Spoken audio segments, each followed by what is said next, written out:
It's hard to make a YouTube alternative that will sustain itself and capture some percentage points of video hosting market share when not even YouTube is a profitable platform.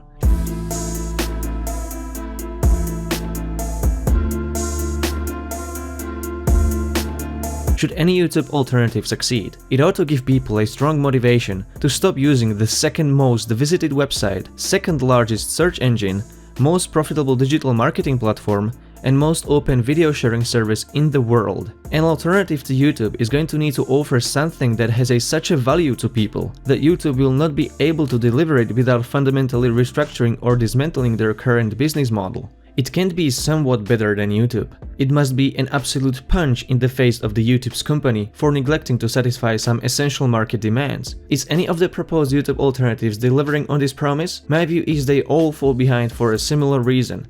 They fail to give people enough motivation to use their service. Some of them just don't understand market demands or just focus on a different service than what YouTube does. Others act as if they wanted to maintain their hipster position and remain alternatives forever instead of taking a chunk of mainstream network share. Let's get Vimeo out of the way real quick. Vimeo has been around as long as YouTube and is a name that is perhaps equally as known as YouTube. It has only one problem: Vimeo is nowhere near a YouTube alternative. Look at these offerings. What is up with those upload limits? I wouldn't even be able to upload my last video with a basic account. Why should anyone bother to pay for uploading to Vimeo when they have tons of other platforms to upload for free without any limit? This is not a website where you can quickly share videos that everybody will be able to watch. This site operates on a highly entrepreneurial level. Nobody is going to pay $20 per month to upload gaming videos or social commentary, especially channels who are just starting out. Vimeo doesn't act as a search engine either. It doesn't display its content in the same transparent way. It's not a social media platform, which is what a proper YouTube alternative needs to be. It's a video sharing and hosting provider for professionals to earn money, businesses to do their business, and viewers to pay for quality content. It's not made to interact with people from all walks of life. Vimeo strictly doesn't display any ads over its videos. The only revenue stream for content creators is if their viewers pay to watch, which means you'd have to have some strong motivation to pay for content, and that's not an option for unestablished creators. If you are a small to medium-sized content creator on YouTube, forget about Vimeo. The two websites serve completely different purposes. Vimeo has a poor search engine optimization, terrible content suggestions, and only a fraction of YouTube's traffic, which is a problem if you are not established and want to get discovered. Try searching for anything on Vimeo. What the hell is this? I guess I want to watch this video. Oh no, I can't. It's a paid one. I wonder if it's worth it. Let me see. Waiting. Still waiting. I'm still waiting. Still waiting. Okay, I'm starting to lose my patience here.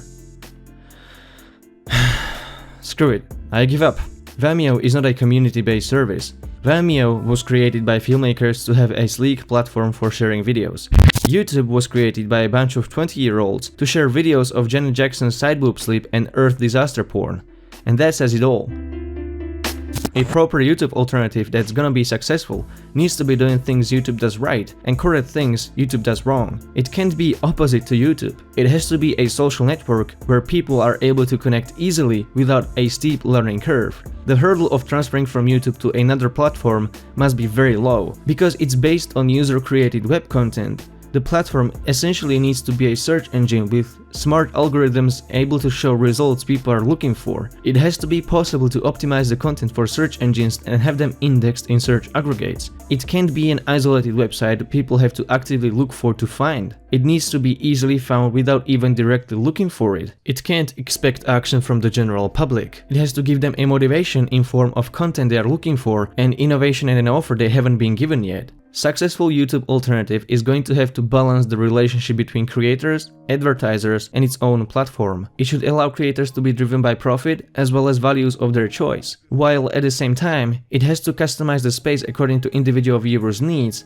so that they are able to have a circle of content they are interested in without being flooded with content they'll never want to watch. All of this has to be done while building a multi-billion-dollar centralized business that has a well over a decade of experience, development, and established position. So how is Vidme doing on this one? Horribly, in my opinion. The experience I get from using Vidme is so similar to what I was getting when I visited Vessel.com. Do you remember Vessel? It was supposed to be the big new YouTube alternative that everybody was going to switch to. Well, it doesn't exist anymore. It was sold to Satan, I mean Verizon. I foresee similar fate with Vidme. I might be wrong, so correct me in the comment section if you think otherwise or have anything to add. But the site is basically just a clone of YouTube. There is nothing that's significantly better. Many promises and desires about YouTube alternatives are that they fix the copyright abuse problem, broken flagging system, totally unusable YouTube comment section, and won't actively take down or demonetize channels or videos that conflict with the politics of YouTube and its advertisers. Vidme doesn't guarantee any of that. It doesn't even market anything like it. And what's a grave no-go for me is if I visit a video sharing website and I don't see any videos on their homepage. What are you trying to be? Do you just want to attract creators to upload their videos to your website and then you want general users to not watch those videos on YouTube but actively look for them on Vidme? It's understandable you need creators, but the vast majority of visits to your website will be from people looking for content, not creating one. This is such basic behavioral economics. What are you doing? Then there is Minds.com, a project I really love, but a website I totally don't understand, especially its user interface. It's not complicated, it just doesn't make any sense. It fails to explain itself easily. You'd have to commit yourself to use it because you devote yourself to an ideal, and even then it doesn't quite fit in my brain. I like Minds' core ideas, but from UI perspective, are they trying to be an alternative to Facebook? But they do call in a lot of YouTubers promising payoffs from various monetizing features like peer-to-peer support, paid subscriptions, donations, and they apparently want to make an alternative to Patreon. But Mind's biggest problem is that it doesn't have any objective and reasonable algorithm content creators could follow to make their videos searchable. Search engine optimization is completely absent. Videos are viewed as posts, which makes it impossible to search for them by merit. You can't add text to your videos. If you share your videos, they'll get 0 views unless you boost. Boosting is practically just paying for views, but these are not views, just mere displays of your posts on other people's news feeds. It's like paying for like farms in Bangladesh. You'll get likes but no real engagement. As a creator, you don't want to be noticed. You want to be discovered when other people search for stuff you made the content for. You are not a product to be advertised. There are other cosmetic flaws that need fixing if Minds wants more YouTubers. The biggest, as mentioned before, is that there is no video list. The channel's content is viewed as posts in feed and not list of videos on a channel page. Since uploads are treated as posts, there is no real description tab that would appear underneath the video. It creates a messy combination of Facebook and YouTube content layouts and they don't really blend together very well. Also, if you upload directly to Minds, it's not possible to add your custom thumbnails to distinguish your videos, which significantly diminishes your channel branding. To me, Minds.com is more of an alternative to Facebook and tries to make money by implementing monetization models of YouTube and Patreon. It's not horrible, but it's not all that intuitive and expected. There should be a clear distinction between an ordinary user page layout and channel page layout. Content creators should be allowed to adopt YouTube-like page layout, while general users could keep Facebook newsfeed. The core message of Minds is to be a social network that doesn't censor you and doesn't track you. Which is great, but who gives a damn? Apparently not those 500 million people who upgraded to Windows 10, and certainly not 90% of worldwide internet citizens relying on Google to search for news and pretty much everything else Google censors. And absolutely definitely not those 2 billion Facebook monthly active users. An alternative to YouTube that doesn't just want to remain an alternative in the corner full of people lamenting how right they are about the masses of sheeple has to have a kick-ass user experience. It has to blow everyone's mind away. Minds.com certainly didn't blow my mind away. LOL. I must stop. Another new video sharing platform is Bitchute. This one looks very promising. It has just a tiny problem. So tiny it's hard to see. Oh, there it is.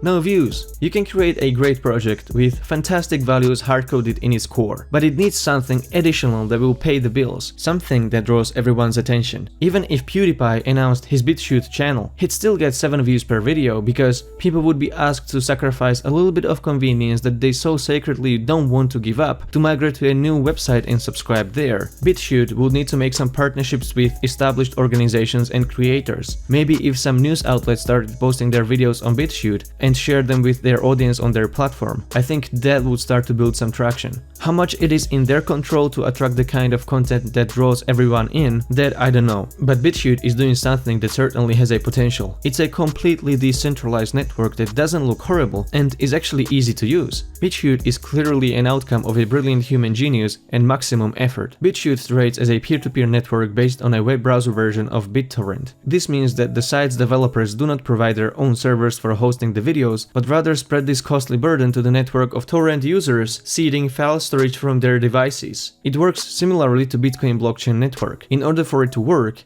there's a group of core developers maintaining the software side, and then seeders, like miners in Bitcoin making transactions possible, provide the lifeblood to the Bitchute network by making it possible for users to upload and share videos and just generally use the website. Bitcoin blew cryptocurrency into a $150 billion market asset class, even though it's still far from becoming mainstream and the establishment hates it. Decentralized service is just a better idea, because it doesn't have a single point of failure, like a centralized company or a regulatory body that make and break the whole thing. Bitchute currently doesn't serve its own search. Any search will transfer you away from their website to DuckDuckGo's search engine, which proxies results from Yahoo. It is crucially important to see a thumbnail of a video. YouTube heavily relies on it. Videos wouldn't get nearly as discovered if they were just offshoot of Google index pages. You don't search for videos to read, but to watch. Bitchute certainly is an interesting project and it deserves to be given a chance. Something to keep in mind though is that 30% of YouTubers make 90% of the website traffic. If Bitchute wants to grow big, its Bitchuters need to be big as well. Popular creators will be able to generate more traffic and attract more profits, in which way they will pull smaller ones and newcomers with them. I think only that way the whole network will be able to grow and attract more new and small content creators. My whole take on YouTube alternatives is that we'll probably never see a complete replacement of Google, YouTube and Facebook by ethical alternatives. If they ever fall, it will be because the innovation will outpace them. In which case, these corporations will invest in such new innovations and will transfer their business model to them. Google is already preparing for this, which is why Alphabet has acquired 160 plus companies, most of which have nothing to do with being a search engine. Diversity is a necessity to sustain a free and strong middle class. The economy is more stable if the free market is more open and spread across as many players as possible. We are living in a dangerous world where more and more wealth is accumulated and merged within fewer and fewer boards of directors. It's problematic because instead of serving millions of interests to millions of people, only a handful of interests are met with satisfaction because their monopoly power is at such a level that whatever their actions define the whole market. So I would conclude that the free internet needs more alternatives like Bitchute and less clones like Vidme. But they can't just be alternatives. They must strive towards innovation. Luckily for them, centralized monopolies are poised to kill more innovation than make, so decentralized projects have an upper hand on this one. But let me know, do you have any content creators you watch posting on one of these alternatives? And also, which one do you think has the biggest potential to gain some percentage points? If you engage in liking or commenting on my videos, they will be discovered by more people to join the discussion. So please do so, and also feel free to share my work and subscribe for more coverage of Cyber Silmarillion in the next chapter.